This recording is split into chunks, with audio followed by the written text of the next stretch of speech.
little over... Nowadays, everything possible is done to put the patient at ease. First, a quick-acting anesthetic is injected through a vein into the bloodstream. Within seconds, he becomes unconscious and is then kept insensible to pain through the operation by means of anesthetic gases.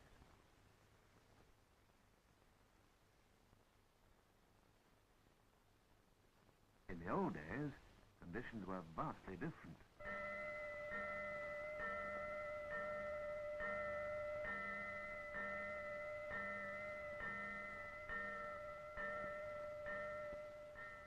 In some hospitals, a bell clanged ominously to summon attendants to strap down the patient or to hold him securely while the surgeon applied the knife. Even the simplest operation was a grim ordeal. The patient was brought to the operating theatre either fully conscious or with senses dulled by alcohol. This operation bell, hanging in a London hospital, is a reminder of these dreadful days. But grimmer evidence is provided by the work of artists and cartoonists who found in the horrors of old-time surgery a fascinating, if depressing, theme for their skill.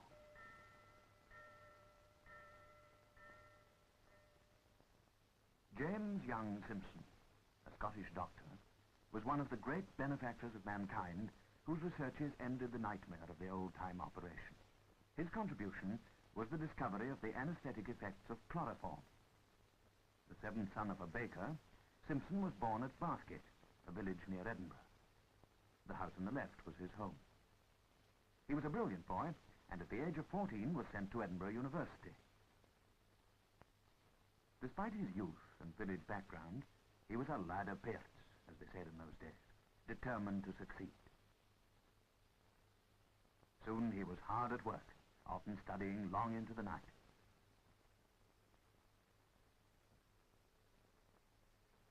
The medical course lasted 4 years. The subjects of study including Latin, Greek, natural philosophy, chemistry, botany, anatomy, medicine, and surgery. The final examination was all in Latin. Simpson saw his first operation when he was 16. In anguish, he fled from the infirmary to Parliament House, resolved to be done with medicine to enter the legal profession. Fortunately, this was not to be. First, his Bathgate friend and fellow student, John Reed, pleaded that it would be folly to throw away 2 years of study.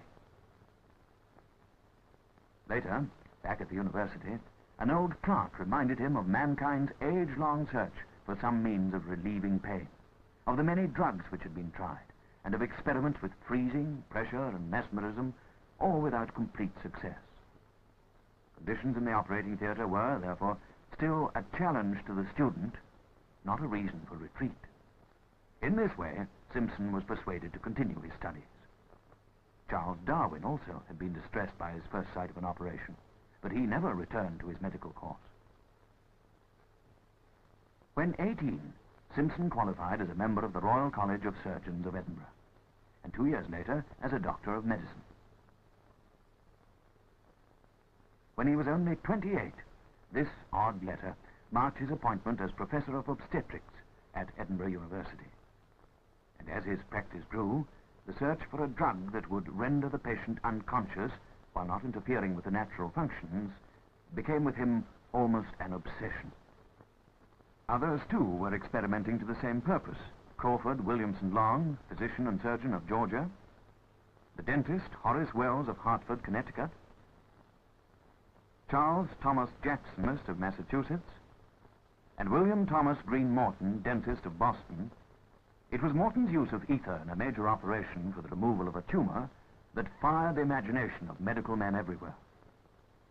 Morton's anesthetizing equipment was simple, a spherical glass vessel containing a sponge soaked in ether. The gas was inhaled by the patient through a tube in the mouth. Afterwards, the surgeon, Dr. J. Collins Warden, exclaimed to those who had come to scoff, "Gentlemen, this is no humbug." The operation took place at the Massachusetts General Hospital on October the 16th, 1846. Today, a plaque in the old theatre commemorates the historic occasion. 4 months later, the first British operation under ether was performed by Dr. Robert Liston, at University College Hospital, London. At the end, he declared, "This Yankee dodge beats mesmerism hollow." Simpson was first in Britain to use ether to ease the pain of childbirth. But he disliked its disagreeable smell, the irritation it caused to the lungs sometimes, and the large quantities which had to be used. He was looking for a drug which, as he put it, might be found to possess the advantages of ether without its disadvantages. Simpson and his assistants, Dr. Matthews Duncan and Dr. George Keith, carried out their experiments at Simpson's home at 52 Queen Street, Edinburgh. By inhalation, they tested many volatile drugs, including chloride of hydrocarbon, aldehyde, nitrate of oxide of ethyl, benzene, and bisulfurate of carbon. It was David Waldie, a Liverpool manufacturing chemist, who suggested Simpson should test perchloride of formol. Waldie's contribution is commemorated by this plaque at his hometown of Linlithgow. It was on November the 4th, 1847, that Simpson decided to try out Waldie's suggestion. He recalled to his colleagues that some years earlier, perchloride of formol, later known as chloroform, had been discovered by several chemists: Soubeyran in France, Liebig in Germany, and Samuel Guthrie in America, and that the chemical composition of pure chloroform was first accurately described by the famous French scientist, Professor Dumas, in 1835. Simpson was the first to inhale the vapor, the others following. Quickly the scene changed. The effects were similar to those of ether, and the three doctors were soon in a state of elation.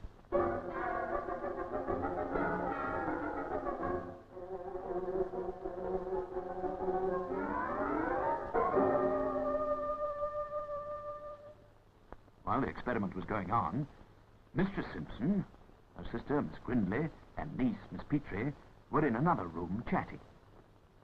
There was a sudden crash.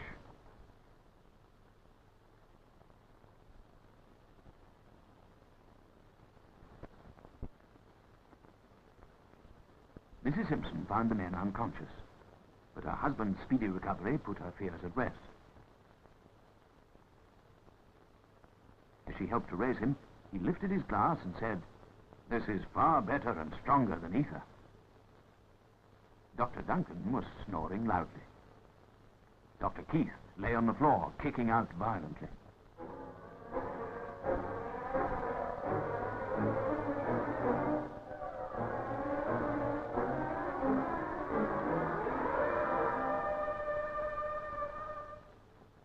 When they had recovered, the excitement was intense. Who would be next to test the drug? "Not me," said Mrs. Simpson. She'd seen too many of these tests. "Nor me," said Miss Grindley.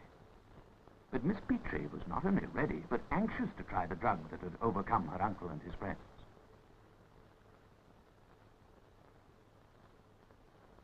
Watched closely by the others, she sniffed, a little apprehensively at first, the glass of chloroform handed to her by Simpson. Then, spurred on by the doctors, she breathed in more deeply.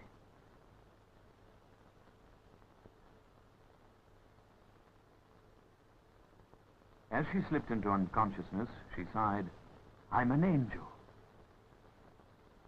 Within a few days, chloroform was put to the test in the operating theatre of Edinburgh Infirmary. Simpson's friend, Professor Miller, was surgeon, and Simpson himself administered the chloroform to the first patient, a Gaelic-speaking boy with a diseased bone in the arm. As no one present could speak Gaelic, it was not possible to tell the boy what was about to happen. Simpson used the simplest possible method of administering the chloroform, sprinkling the drug onto a handkerchief held over the boy's face, in what was to become known later as the rag and bottle method. Professor Dumas, who chanced to be in Edinburgh, watched with the keenest interest the experiment with the drug which he had identified.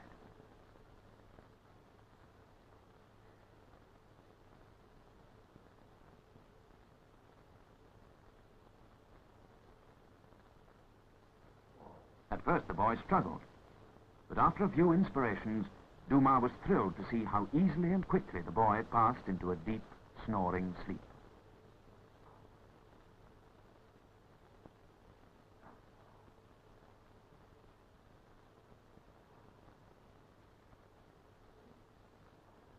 as was usual in those days, the surgeon removed his jacket and operated in shirt sleeves. But most of the others present wore their outdoor clothing. By the time the patient was back in bed, a Gaelic-speaking student had been found to tell him that the operation was over. The boy could hardly believe it. He'd felt no pain. Simpson's hopes had been fulfilled, and his faith justified. He lost no time in preparing the announcement of his discovery. Only 3 days after the first operation, he read to the Medico-Chirurgical Society of Edinburgh his account of a new anaesthetic agent as a substitute for ether in surgery and midwifery. He didn't know at the time that the French scientist Fleuron had already carried out tests with chloroform, but on animals, not humans. It was fortunate that Simpson was a dour and determined fighter, for soon he was being vehemently attacked for using chloroform in childbirth. This, his critics said, was interference with the divine law. In sorrow shalt thou bring forth children. Simpson's quick reply was this pamphlet. Medical men and ministers, he wrote, will oppose in vain the use of anaesthesia, for our patients themselves will force the use of it upon the profession. It was in the Bible he found the perfect answer. And the Lord God caused a deep sleep to fall upon Adam, and he slept. And he took one of his ribs, and closed up the flesh instead thereof.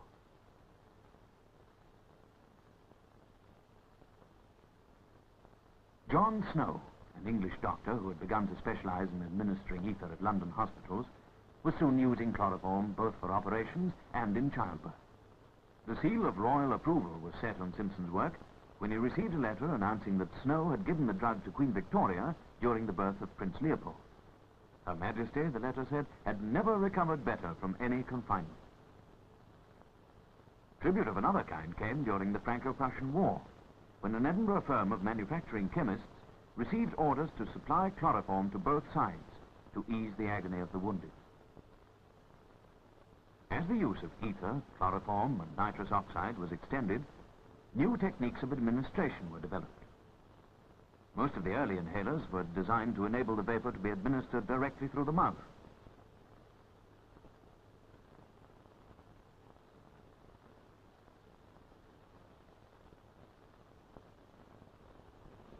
Later models were based on inhalation through the nose.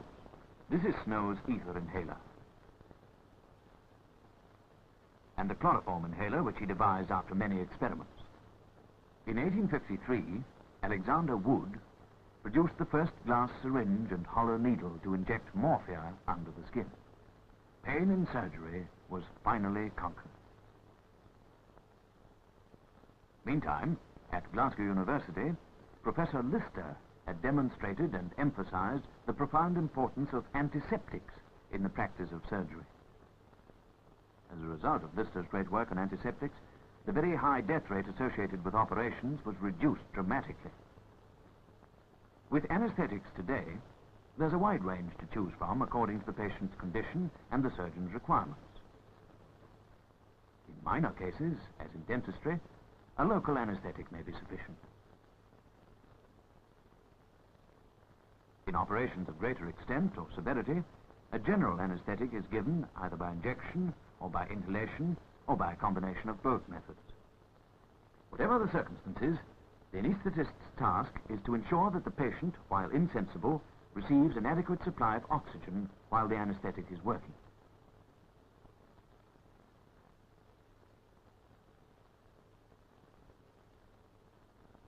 The pulse and breathing are kept under close observation, and a record made of the patient's reactions throughout the operation. Confusion has given place to order. Masks, sterilized gowns, and gloves have replaced outdoor clothing in the theater. The surgeon operates in an atmosphere of calm, freed from the desperate need for haste of pre-anesthetic days. Operations once undreamed of are now carried out with perfect safety, the patient being kept unconscious for hours if need be. It's a far cry from the days of the screaming patient and the sweating surgeon. Aseptic surgical technique and the safe care of the anesthetized patient have robbed the operating theater of its terror. Honors were heaped upon Simpson and his memory is enshrined in his Edinburgh home in Queen Street, where the discovery of chloroform's anaesthetic qualities was made, and in this statue, the shadow of Edinburgh's historic castle. The Scottish baker's son not only conquered pain, he helped to give life and hope to millions.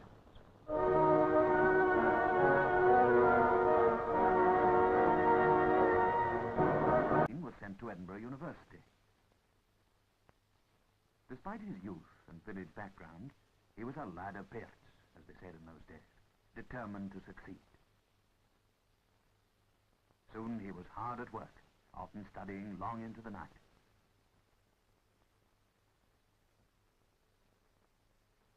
The medical course lasted 4 years.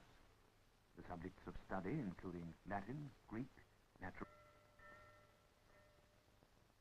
James Young Simpson, a Scottish doctor, was one of the great benefactors of mankind whose researches ended the nightmare of the old-time operation. His contribution was the discovery of the anaesthetic effects of chloroform. The seventh son of a baker, Simpson was born at Bathgate, a village near Edinburgh. The house on the left was his home. He was a brilliant boy, and at the age of 40, grim ordeal. The patient was brought to the operating theatre either fully conscious or with senses dulled by alcohol. This operation bell, hanging in a London hospital, is a reminder of these dreadful days. But grimmer evidence is provided by the work of artists and cartoonists who found in the horrors of old-time surgery a fascinating, if depressing, theme for their skill.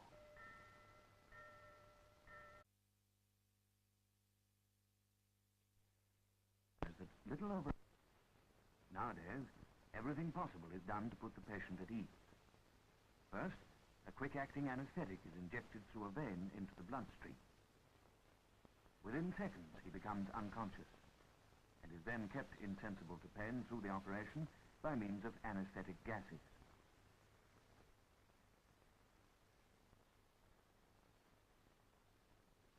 In the old days, conditions were vastly different.